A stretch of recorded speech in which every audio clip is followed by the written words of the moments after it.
This is the ORAP. I am Davina. Here are the stories making headlines today.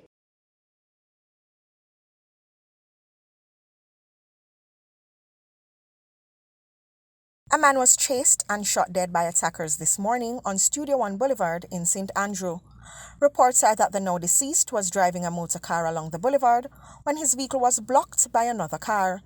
The attackers then alighted from the vehicle as he attempted to escape and shot him. The victim was taken to hospital where he was pronounced dead. He was later identified as 37-year-old Marvin Shirley, an unemployed man of the community. 2 men died as a result of injuries they sustained in a motor vehicle collision on Morgue Main Road in Montego Bay, St. James on Monday. They have been identified as 24-year-old Colin Graham, a morgue attendant, and 34-year-old Lionel Town, a merchandiser, both of St. James addresses. Both men were occupants of a motor car that was traveling towards Hanover when the driver allegedly lost control of the vehicle, hit an embankment, and collided with a utility pole before landing in a backyard. Their bodies were reportedly thrown from the vehicle. They were later pronounced dead at hospital. In other news, the fencing project for the Lionel Town Hospital in Clarendon is now complete. The project, which was financed by the National Health Fund, was completed for $40 million. The announcement was made by Minister of Health and Wellness Dr. Christopher Tufton, who was commending the contractors for completing the job on time. For more than 30 years, the hospital had been plagued by stray animals that roamed the premises freely and usually left their waste behind.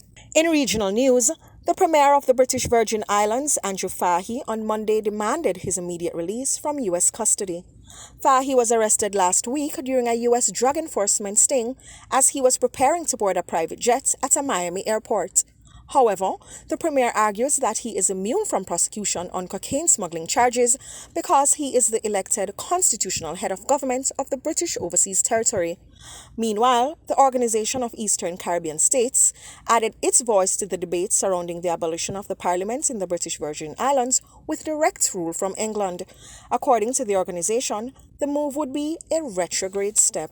And a political report revealed today that a draft opinion suggests that the U.S. Supreme Court could be poised to overturn the landmark 1973 Roe v. Wade case that legalized abortion nationwide.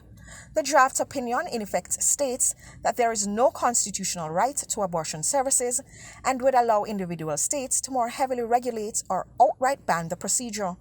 The court is expected to rule on the case before its term ends in late June or early July. A decision to overrule Roe would lead to abortion bans in roughly half the states and could have huge ramifications for this year's elections. This has been the ORAP. Catch up with these and other stories on JamaicaObserver.com. I am Davina.